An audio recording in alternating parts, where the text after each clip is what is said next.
It's not a big secret. We in Michigan have been losing people. People moved out. But get this statistic. I just saw this. Since 2009, 80% of Michigan's traditional school districts have had enrollment declines. And it's got to be something more than just people moving out. I don't think we're making children. Does that make sense? I mean, to say it that way.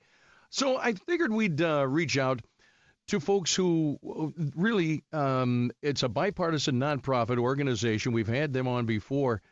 Launch Michigan works with business, with labor, philanthropic leaders, all to work within the public education system to try and prepare every single kid who goes through Michigan school system, school district. Prepare them for success after graduation. But if you don't have those people to work with, there's the problem. Venessa Keesler is a president and CEO of Launch Michigan, joins us now. Venessa, good morning. Good morning. Thanks for having me. Is it oversimplifying for me to say, people have moved out and we're not making enough babies? Boom, that's it. I mean, I think those are the two major things that have happened that's causing our enrollment decline. We don't have as many children in the state who come to the schools, and people are leaving the state. I think there's a little bit on the margins of kids going to private schools or being homeschooled. But I think that's a small number compared to just overall population decline. Yeah, and I've said this before, we homeschooled our kids in Wisconsin when we lived over there. And even in Wisconsin, we were a minority. We were a small group, so that's not a huge number. How do we stem this tide then of one, families not staying, and I mean, I could play all the romantic music you want, but if people aren't going to have big families, they're not going to have big families. Yeah. I mean, I think that Michigan has a big opportunity when we think about our K-12 education system to reinvent it, to make sure that it is, when families are thinking about moving, when businesses want to come to the state, they say, wow, that Michigan's public education system can really lead the nation. They've got choices for kids, pathways through K-12 and into their post-secondary experiences. They've got high standards. They fund the system. They've got talent. We have a ways to go to get there, but that's what Launch Michigan's really focused on is that reinvention of our system. So it's a selling point for the state. Yeah. Do you, as far as the education system itself, it's easy to just, reading, writing, arithmetic.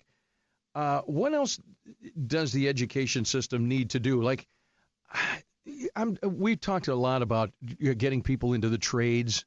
Is shop class still a thing? Do they still do that? Yes, and there needs to be more of options like that. So Launch Michigan focuses on the Michigan Education Guarantee. This is actually a term that came out of the Governor's Population Council from about a year ago, but guaranteeing that every Michigan student, when they graduate, has the future-ready skills and competencies they need. And a lot of that comes down to, yes, some of the core, reading and math, that's always important, but giving each kid their personalized pathway that includes more work exposure, more career readiness, more opportunities to try things out while you're still in the K-12 system. And so you come out of high school with a sense of what's possible for you and maybe some skills along with some academic training. So we've been really trying to get everybody on board with this Michigan Education Guarantee, getting that in place for our students.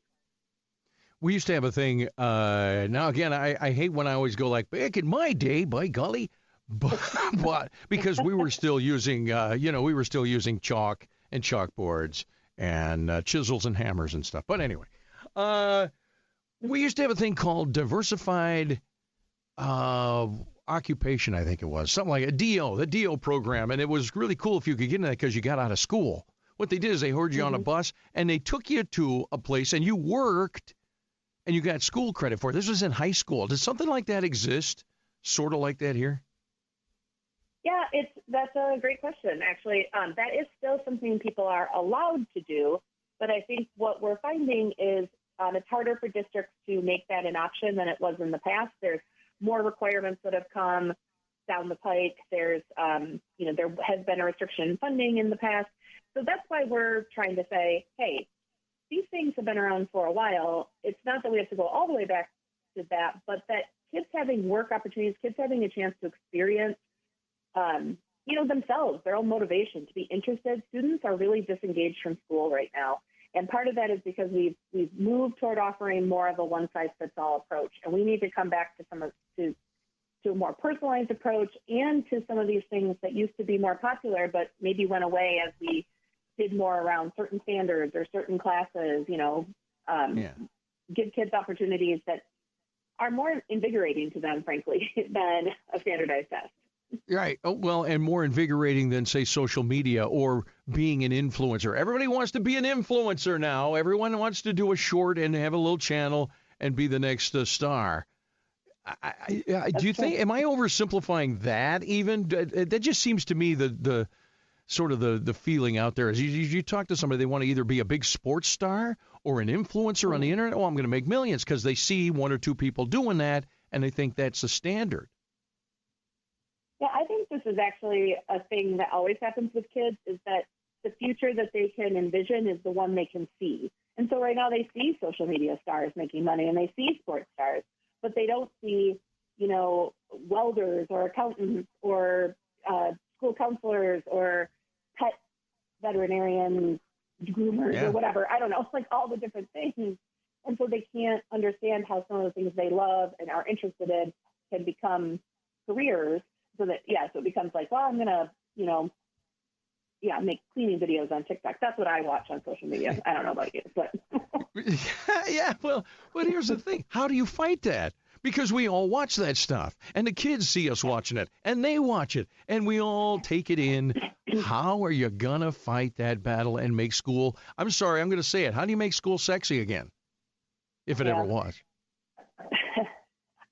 What Launch Michigan really is pushing, what we hope is, again, it is an uphill battle against what's like actually cool. School is still school, but there are places around the state that have found ways to engage students in different ways, get students motivated around what else they care about their hobbies and their passions, what makes them really individual. The term within education is personalized learning, more personalized learning for kids, more ability to put together a path for yourself in school that's not like everybody else's, but that is more attuned to you.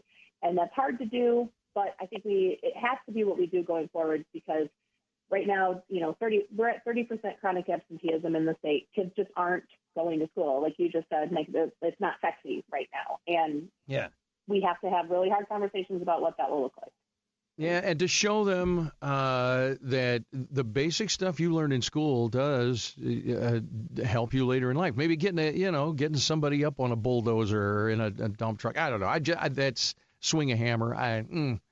When I was 17 and I had a hammer, boy, there would have been destruction. So that could have been a problem there, Venessa. But I get it.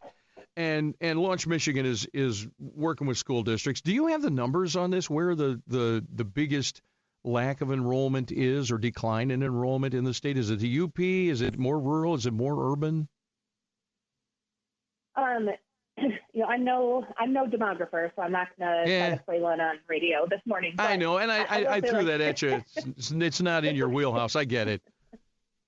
But in general, it is a statewide decline. It is not specific to just one area of the state. And actually, the Cranes did a piece recently, and they quoted or they cited stats from a couple of different kinds of districts. A suburban district, a rural district, an urban district. So I'm sure there's some variation, but it is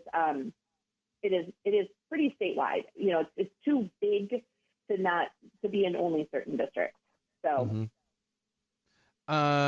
Gosh, I don't know. Maybe we get some money. We get some celebrities into the schools to give talks about, hey, you know what? I'm a celebrity and a big earner because I do have some basic skills that I learned in school. I don't know.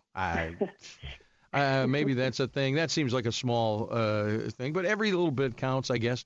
We got to do something. Something. What was the peak? Go ahead. Well, sorry. I think that sometimes we are looking for the silver bullet in Michigan or in education. And actually some of it is less interesting and more simple. right? Like, we need a shared goal in the state. We need that Michigan education guarantee. What do we want to make sure all kids can do when they come out? How do we have those things be future ready, right? Like, let's look at the workforce of the future and know what those are, and then provide some clear standards, but also some greater flexibility and some opening up to say, help each kid get a path, use work-based learning, use college classes while they're in high school, use online learning if they want, use the independent study. There's all these tools. We don't leverage them like we can. So I think while it is a big problem, there's also, like any big problem, if you work your simple solutions, your basic steps, and you work them consistently, you can start to see change. Yeah. Vanessa, we're up on time. It's an interesting subject we could go on about all day. But it is, the word staggering decline in enrollment was used in the Cranes article. And so that's what flagged it for me. Launch Michigan, doing what they can. I appreciate it, Vanessa. Thank you for your time this morning. Thank you so much for having me. All right. We'll talk soon, and we'll solve the world's problems, me and you. It's 8:20. We got to do this and come back with Jonathan Savage, our man overseas, and covering Marco Rubio's South American trip. First foreign trip. I think he's in El Salvador. Plus the voice that you have heard, we lost a brother in voice work, so to speak. I was 88, but you grew up with his voice. Plus, I got some groovy news and a bunch more coming up. 1320 WILS, your morning wake-up. Mike Austin back in a minute.